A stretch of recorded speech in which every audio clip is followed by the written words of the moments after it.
ये क्या क्वेश्चन है, देखो इस क्वेश्चन में इन्होंने पूछा है, suppose there is a rise in atmospheric temperature on earth, how did affect the cryosphere, hydrosphere and biosphere. तो ये तीनों को कैसे फर्क पड़ेगा, तो ये आपको बताना है। तो देखो मैं पहले एक्सप्लेन कर देता हूँ, फिर उसका आंसर देखेंगे, ठीक है। अगर हम हाइयर लेवल पे थोड़ा सा बात कर लेते हैं कि भाई एटमॉस्फेरिक अगर वार्मिंग हो गई, गर्म अगर हो गया एटमॉस्फेयर, तो उससे क्या क्या फर्क पड़ने वाला है। तो देखो क्रायोस्फीयर के ऊपर पहले क्या फर्क पड़ता है देखते हैं। अब क्रायोस्फीयर का मतलब क्या होता है, क्रायो मतलब समथिंग फ्रीजिंग, मतलब फ्रोजन वाटर की बात कर रहे हैं, मतलब वो आइस कैप की बात कर रहे हैं, जहां पे आपके आइस कैप थे ना नॉर्थ पोल और साउथ पोल के, उसके ऊपर क्या फर्क पड़ेगा पूछ रहे हैं। तो इफेक्ट ऑन क्रायोस्फीयर मतलब क्या, फ्रोजन वाटर, अपने अर्थ का जो नॉर्थ पोल साउथ पोल है उसके ऊपर क्या फर्क पड़ेगा। तो अगर ग्लोबल वार्मिंग हो गई तो क्या होने वाला है, आपके जो ग्लेशियर्स हैं, पोलर आइस है वो मेल्ट हो जाएगा, है ना, जो भी आपका नॉर्थ पोल साउथ पोल पे आइस है वो मेल्ट हो जाएगा। अब ये जब मेल्ट हो जाता है तो क्या होगा, ये पूरा आइस का पानी कहाँ जाने वाला है, समंदर में जाने वाला है। तो समंदर का सी लेवल क्या हो जाएगा, बढ़ जाएगा। Correct, that is the first effect. Hydrosphere के ऊपर क्या फर्क पड़ेगा इसका, जो लिक्विड वाटर है अपने जो समंदर है वगैरह, तो initially adding more from water to rivers. तो इनिशियली क्या होगा कि बहुत सारा पानी आपके आइस कैप से कहाँ आ रहा है, आपके इसमें आ रहा है समंदर के पानी में, राइट। अब उसकी वजह से क्या होने वाला है, बहुत सारे सी लेवल बढ़ने वाला है, तो उसके जो कोस्टल एरियाज हैं वहां पे जितने सिटीज हैं, जैसे कि मुंबई है कोस्टल एरिया, तो पूरा पानी के नीचे डूब जाएगा। क्यों डूब जाएगा, क्योंकि सी लेवल इंक्रीज हो रहा है। Now cause heavier rainfall in some region. अब इससे क्या होने वाला है ना, कुछ जगह पे बहुत हेवी रेनफॉल होगा और कुछ जगह पे बहुत ही कम होगा, मतलब एटमॉस्फेयर कैसा हो रहा है, चेंज हो रहा है, इफेक्ट हो रहा है। अब बायोस्फीयर के ऊपर क्या फर्क पड़ने वाला है, अब बायोस्फीयर के ऊपर क्या फर्क पड़ेगा, क्रॉप प्रोडक्शन डिस्टर्ब हो जाएगा, इकोसिस्टम डिस्टर्ब हो जाएगी, हैबिटेट लॉस होगा।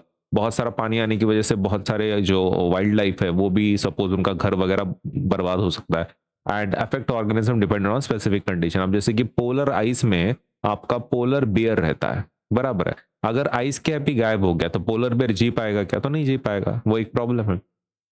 इतनी सारी चीजें अपने को हाईलाइट करनी है। सबसे पहला क्रायोस्फीयर का देखते हैं। क्रायोस्फीयर के ऊपर गर्मी की वजह से क्या होगा, आइस मेल्ट हो जाएगा, आइस एंड स्नो का जो अमाउंट है वो डिक्रीज हो जाएगा, सी लेवल इंक्रीज हो जाएगा। ये फर्क पड़ने वाला है किसके ऊपर, आपके क्रायोस्फीयर के ऊपर। अब हाइड्रोस्फीयर की बात करते हैं।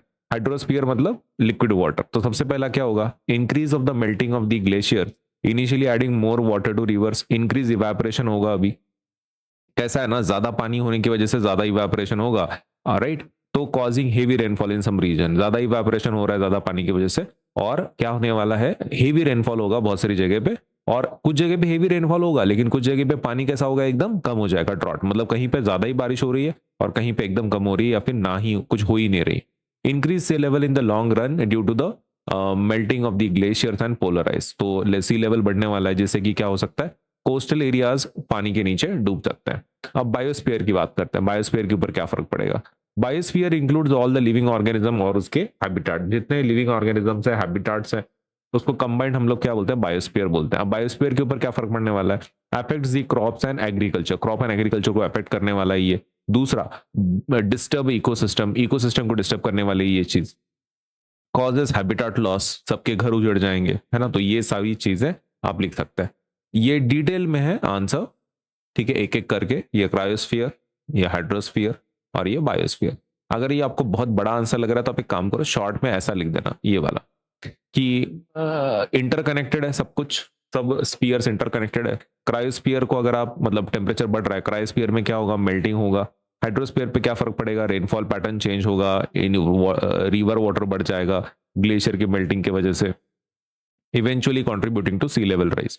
बायोस्फीयर के ऊपर क्या फर्क पड़ने वाला है, अवेलेबिलिटी वाटर की चेंज होगी, फ्लडिंग हो सकती है, बारिश ज्यादा हो सकती है, ड्रॉट पड़ सकते हैं। ये चीजों को आपको हाईलाइट करना है। तो आप ये लिख देना अगर आपके होमवर्क या स्कूल के लिए आप देख रहे हो, होमवर्क या फिर एग्जाम के लिए, this is more than enough. लेकिन आपको फिर भी अगर कोई पॉइंट डिटेल में एक्सप्लेन करना है, ठीक है, तो ये आप डिटेल वाले पॉइंट्स आप लिख देना फिर, ठीक है। टेक्निकली ये नीचे वाला सफिशिएंट है, this is more than sufficient for your examination.